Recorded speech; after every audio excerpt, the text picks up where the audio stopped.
welcome to my channel. My name is Becky.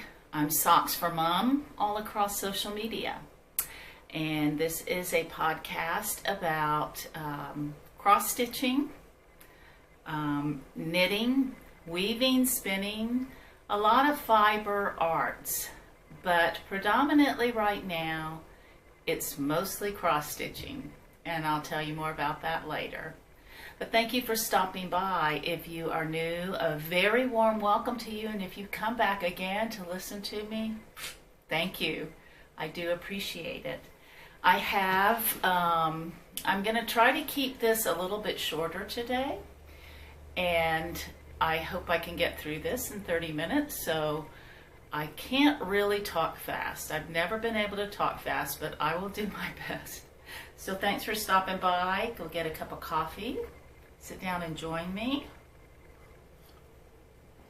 Get your stitching out. Pretend you're sitting here stitching with me and we are just two friends talking about what we're doing. Only I'm the one that gets to do all the talking and you get to do all the listening. So thanks for stopping by. I'm set up kind of weird today, so I might have to be doing some bending down. But let's get going. I have an FFO. Actually, I have two FFOs. One is cross stitch and the other one is knitting. So I'll just get the knitting out of the way because this is the only knitting I have today. But I finished my Zauberball, Crazy Zauberball socks. I really enjoy doing these. We recently went to Denver to visit our daughter for a week, and I worked on these while I was there. They're easy to take about with me. I used my chili pepper pattern, and I knit these on a size 0 needle, 0 millimeter, 2.0 millimeter, sorry, which is a US size 0.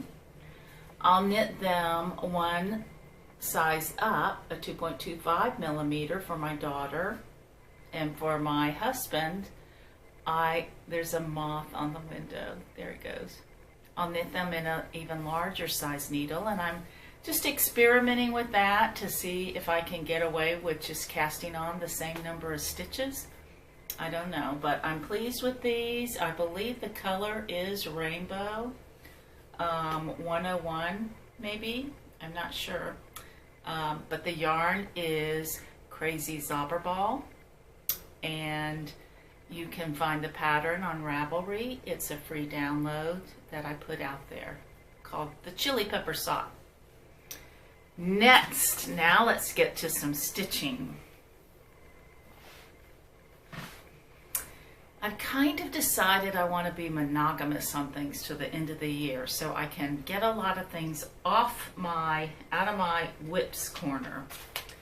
So the first thing I tackled was one of the first stitching pieces that I think this was the second one that I bought, pattern that I bought last January when I came back to cross-stitching. For you new viewers, I took quite a sabbatical. When I lived in Colorado, I picked up knitting and didn't do a whole lot of cross-stitch when I was there. But this is by Plum Street Samplers, and it's called A Red Cottage.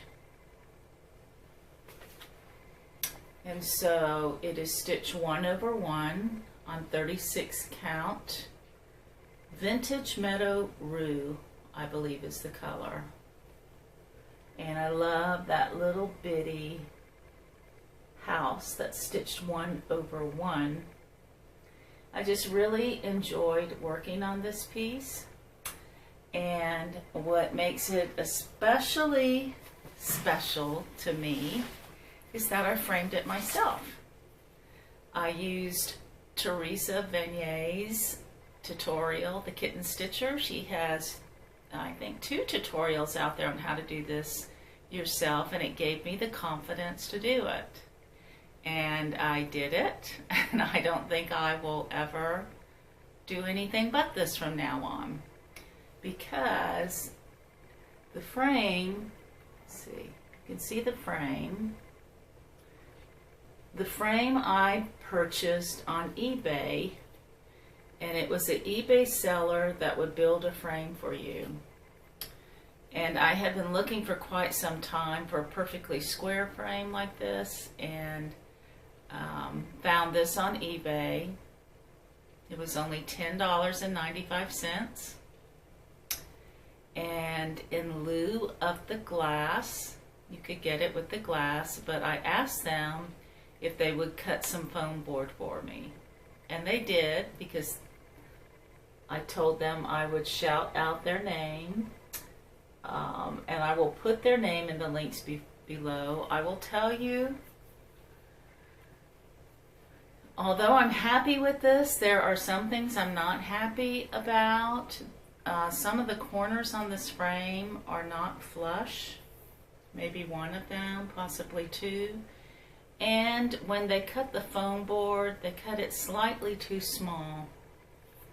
So it pushes through a little bit. So I actually think I'm going to have to go get another piece of foam board cut at my local framer and redo this. It's not finished all the way on the back yet, so I'm not at a point where I have to do a lot of ripping. I do have to pull out a bazillion pins, because I pinned it all the way around the foam board with sequin pins.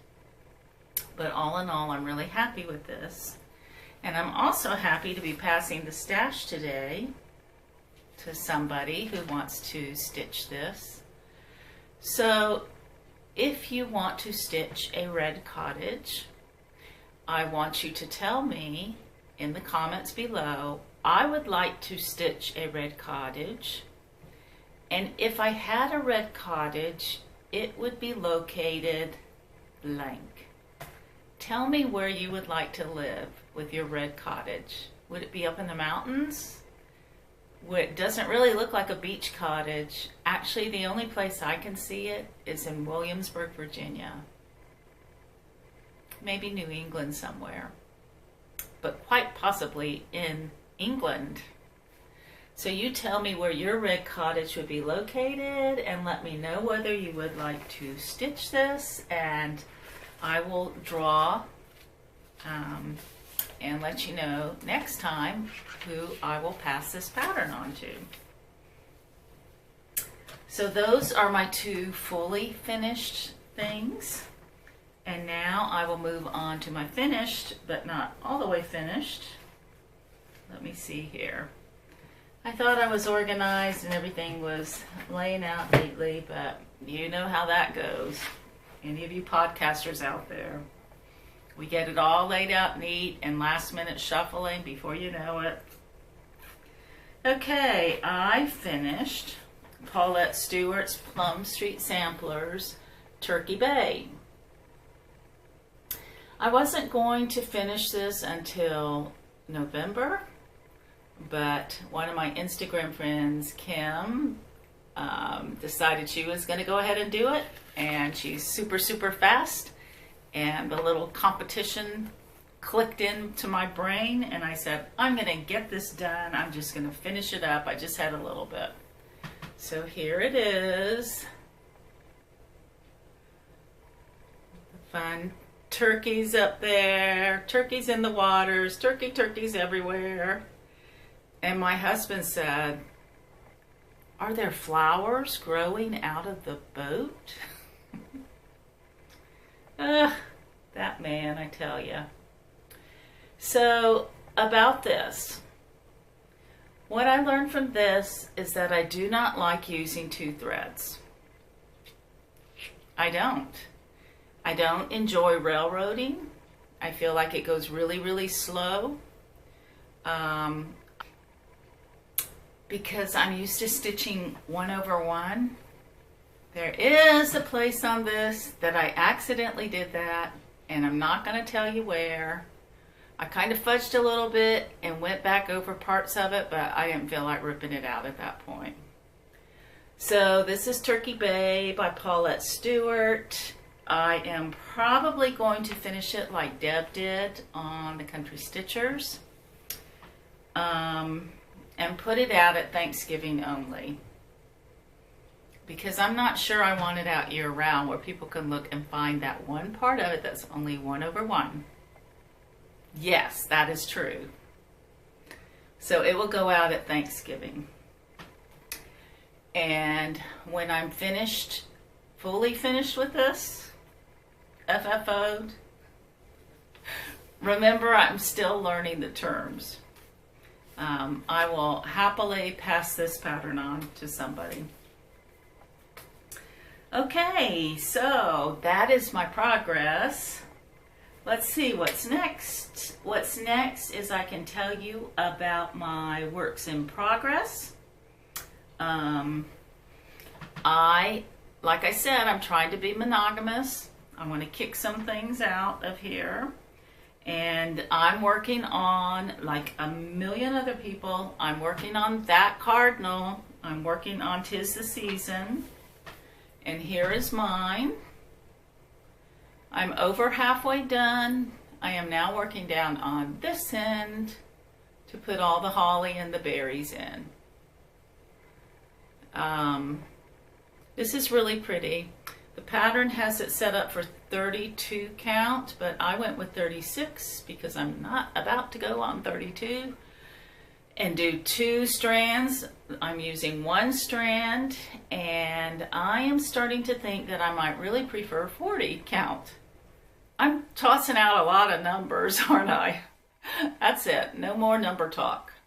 But hopefully, I think over the weekend and early next week, I think I'll be done with this. How will I finish it? I'm either going to do a pillow or I'm going to frame it, a long frame. I have a place I think I want it to be. So more about that later. And yes, let's see, I am doing the French down below. It is stitched on the linen that the pattern called for in the book, which is Vintage Pear. And let's see what else. I'm using Nancy Turner's floss that she dyed for the stitch along, Victorian motto. That's about it for this. Next up, what have I been doing? I've been doing some sewing, and I have sewing this afternoon to do. I have some gift sewing or some thank you bags to make for gifts that were given to me. How's that? One I want to show you is for a girl in my round robin. Hi, Pat. If you're watching this, you'll probably get this before you watch this though. Pat's really busy. Pat asked me if I would make her a bag, and I said yes. And she sent me a whole bunch of fabric. Pat's also a quilter, and she went through her stash and she said it felt really good to pass this on to somebody else who would use it. She told me which one she wanted to be her bag, and it's this adorable Santa print. Look at Santa in his PJs.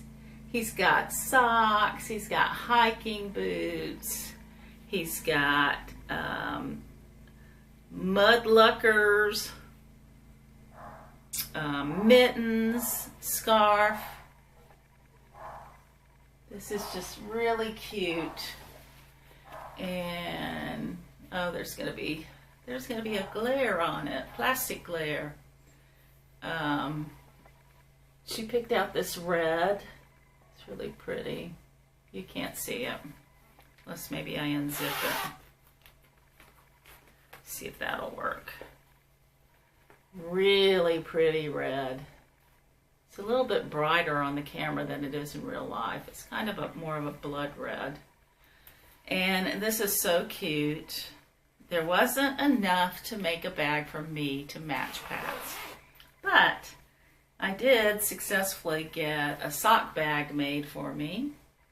I like to make these drawstring bags. Haven't done the drawstrings yet. But you put drawstrings in that you pull on both sides and it cinches it up.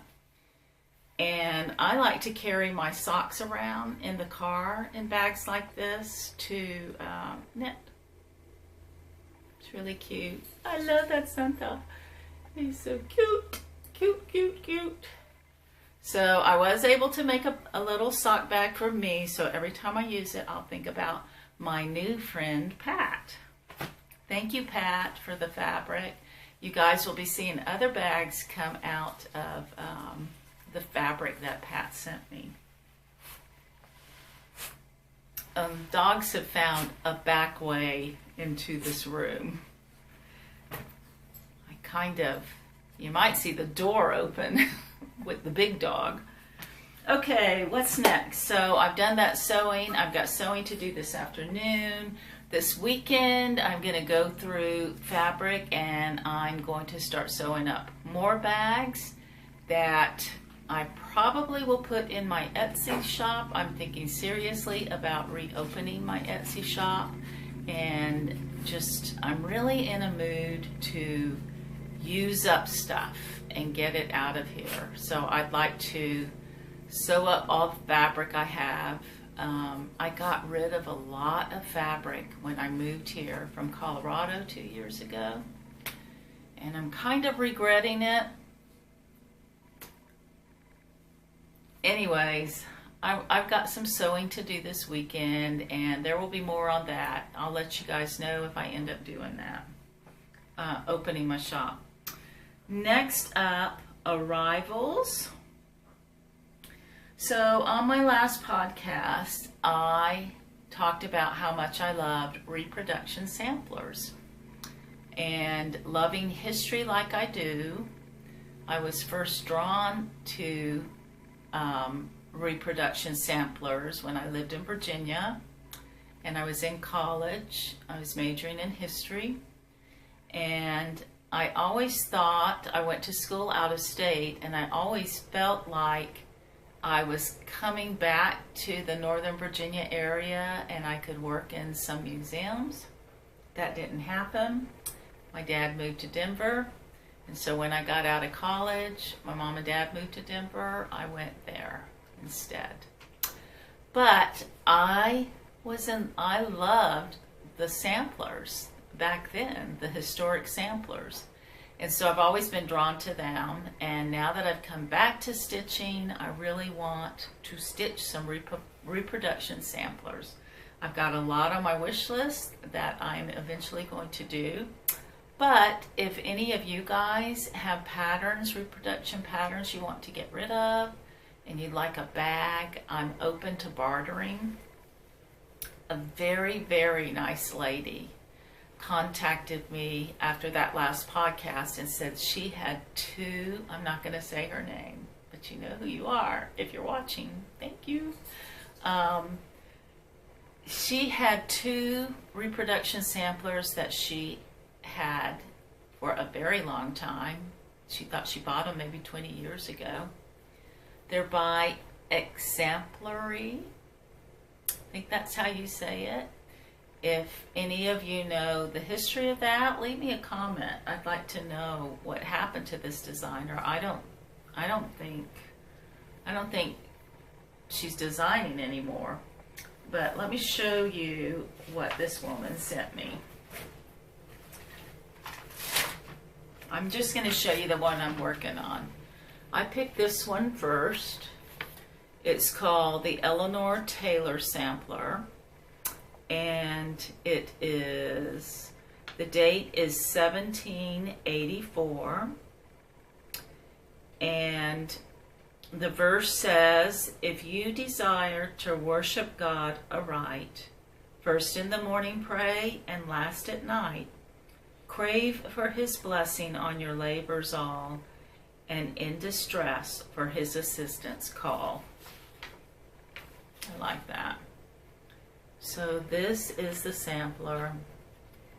It's kind of showing up like there's a glare on it, so I really can't tell. I hope not, but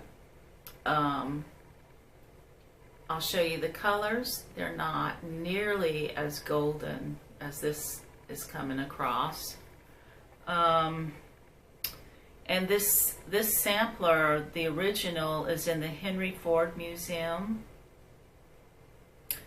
And it was worked on a woolen foundation known as tammy cloth, which was used from the mid-18th century to the early 19th century.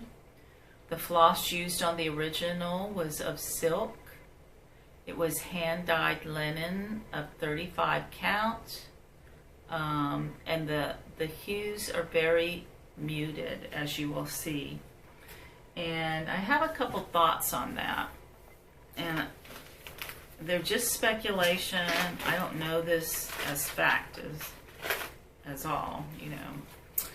But having studied the history of knitting and looking at knitting during the colonial times, particularly the Revolutionary War times, the colonies were boycotting things in England. There was a great movement to make your own clothes, homespun,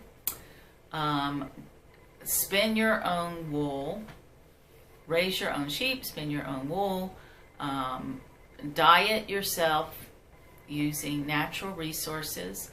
There was a huge, that's what people were doing. And the Revolutionary War was declared in 1776, and I think it was maybe 8 years long, which would have been about the time, well, the time of the sampler was maybe towards the end of the Revolutionary War or shortly thereafter. So when I looked at the colors, because these colors were picked based on, you know, that sampler, the colors, to me, I have dyed wool in Colorado. My friends and I would go dye wool, and using natural things from the environment, these are a lot of the colors that we would get. I mean, they're very muted. There's no red in here. And we already know that red, if you had red in your samplers, then you were a person of means, because the beetle that is used to dye that red color was very expensive, and the vast majority of that red was going to color the British redcoats, their uniforms. So I'm just speculating, but I kind of wonder if this little girl, unless her mother had a huge stash, which could be possible, as we know, I just wonder if they were dyeing their own silks at that point. I don't know. I would love to know. Those are the kinds of things I think about when I see a historic sampler. I look at the dates. So this is what I have so far. Like I said, it's very muted colors. Have the flowers across the top. A little bit of the border down there is just trying to get my bearings. One of those birds right there. And I can tell that this girl is combining these two colors a lot. This lilac-y color with this brownish maroon color. But that is the Eleanor Taylor sampler. And of course, as soon as it came in the mail, I started it. So as you see, these colors right here are not as golden as these colors are. Is that fun? So that makes me want to tell you about something else. I I visited this last week. I had the pleasure of visiting the Tudor Rose Guild, Sampler Guild in Dallas. It was so awesome. It was so incredible. The people, there were probably around 60 people there. Someone told me that they sometimes have up to 100 members. So I don't know how many official members there are. There were 2 gentlemen there, and the rest were women. And some of these women, some of these people, I should say, because the one gentleman was working on one of the most incredible things I've seen on 56 count. And there was this one sampler that was shown that had just been finished, and there was such texture in this sampler. I've seen these samplers on store websites. I've never seen them in real life.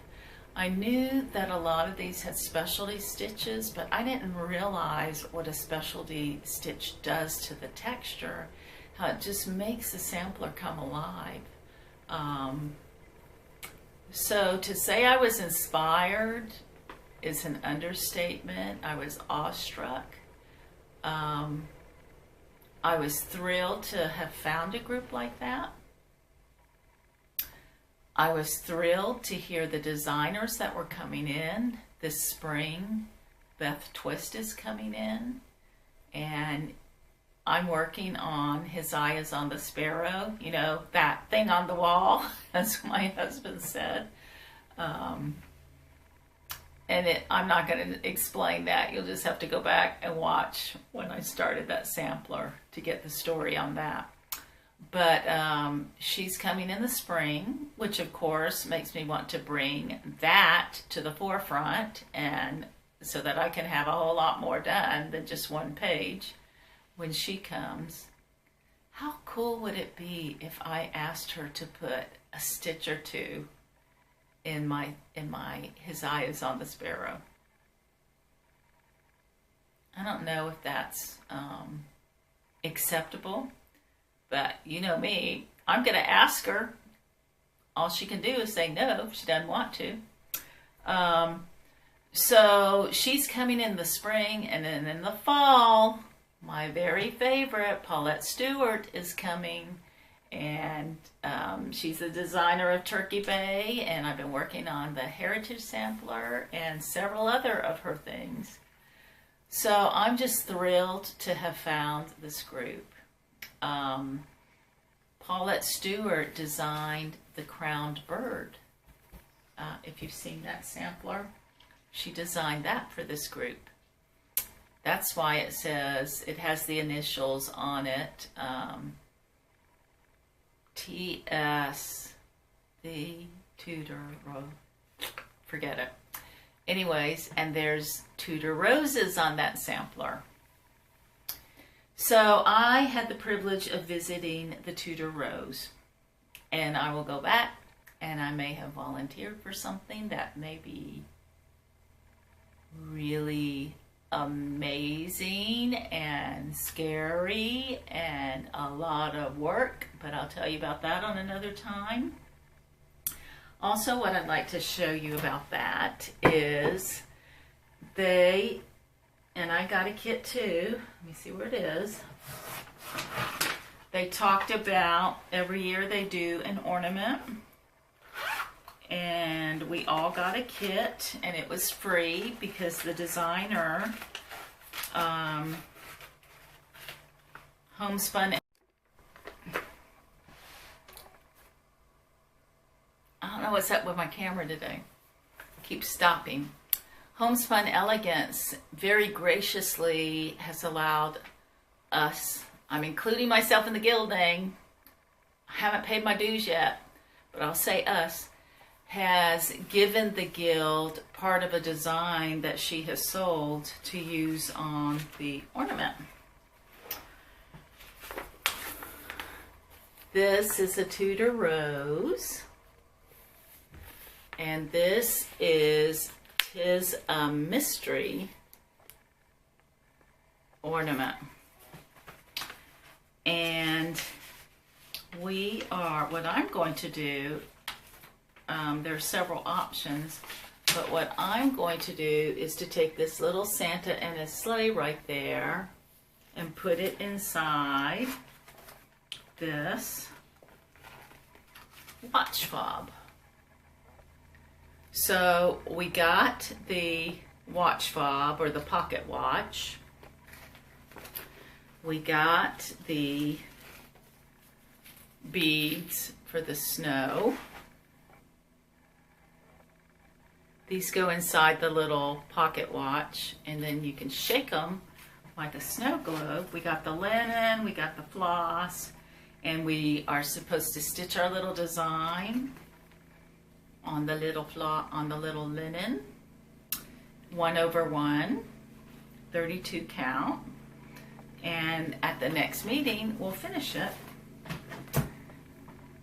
And let me show you a picture of it. It's going to look like this. Let's see. Oh, poo. I didn't think there was be a glare in here today, but it's really, really cute. They passed it around. I can't wait.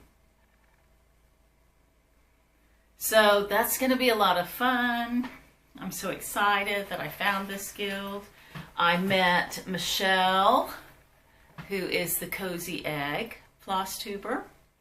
I met Mrs. Vendsel, which is Rachel, the cross-stitch counselor. I think that's what Rachel, I'm not sure. I met those two ladies. They have FlossTubes, which was a lot of fun to see them in real life. And I will enjoy getting to know them even more better. Getting to know them better throughout the time I go to that. Let me see, what else? What is Libby up to? Well, Libby has read a few books. Libby is my app where I check out books from the library to listen to. She has read a few books. She has read one book twice. She read The Devil in the White City by Eric Larson. You know, you know who that is because I keep talking about his books. And then I made my husband listen to him on the drive back from Denver. I don't know about this book. It's the story of the World Fair that was in Chicago in 1880 or 90, something like that, where the World Fair, they were, I'm having problems here. Okay, back up. The World Fair prior to this one was the one that was in Paris. There was a great big architectural thing released that people came from all around the world to see. Can you guess what it was? The Eiffel Tower. Well, the United States got the next World Fair in the 1880 or something like that. And there was a lot of competition around the states to see who would actually host it, and Chicago won. Chicago was a pretty dirty, grungy city at the time, kind of smelly. It was very interesting to hear a little bit of the history of Chicago. It was extremely interesting to hear the history of that fair. Do you know what great big monumental thing people came all around the world to see there? Let me give you a hint. The man who designed it, his last name is Ferris. The Ferris wheel, the very first Ferris wheel was released at, or debuted at that fair, as well as Thomas Edison, all sorts of things. All sorts of things were shown at that fair. So that was very, very interesting. What was extremely, extremely creepy was the other side of that story, because as you know, Erik Larson always compares two people or tells the story of two people at one event or whatever. And this was the story of one of the most horrific murderers. Gruesome, gruesome, gruesome. And we did not enjoy that part of it at all. So I don't know if I'm going to tell you to read that book unless you're into that kind of stuff. But basically this man built a hotel. At this time in history, it was the first time that women were actually leaving home, unmarried women, and going to a city to find a job. Culturally, that had not been done until this time period. So he would lure in these women to his hotel / boarding house. He erected this thing to have horrible things in it where women would disappear and go into a vault type thing, and they were killed. And he hired a man. Another thing that's going on at the time was that it was illegal for cadavers to be used in medical schools, and he kind of would have somebody come in and take everything apart and reassemble the skeleton and sell it to the medical school. Totally, totally creepy. We're talking of hundreds and hundreds, probably 200 at least, women who disappeared, including 3 of his wives and some of his children. So I don't know, devil in the White City, that's exactly what he was. So you use your own discretion if you want to read something like that. I'm also listening to Harry Potter for something light. So that's what Libby is up to. I'm just about done here. I have a gadget. Liz, I have a gadget. I have a gadget you don't have. I was going to send you a text with this picture, and I may still do it, but you can see it here. I have this thing.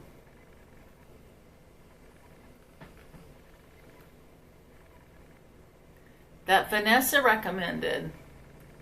You can lift it up. You can adjust this.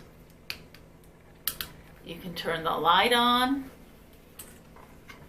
And you have all of these lenses to pick from for 15 bucks on Amazon. What a deal.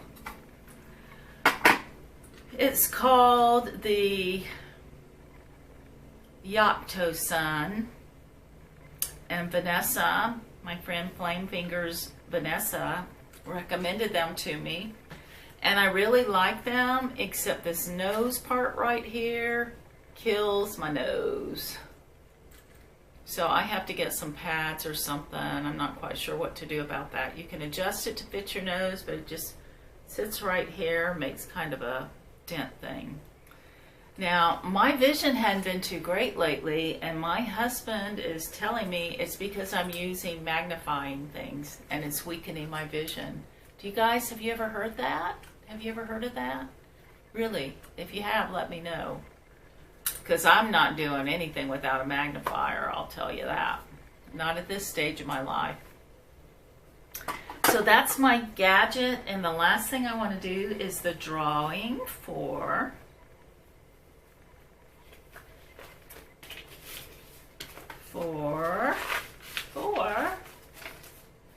this cute little Lizzie Kate thing that I showed you last time all framed up. Today, choose joy. Keep it simple. And on my last podcast, I talked about the habit of gratitude and try to find 3 things a day that you are grateful for. Keep it simple. 3 things. Keep it simple. Choose joy. 3 little words.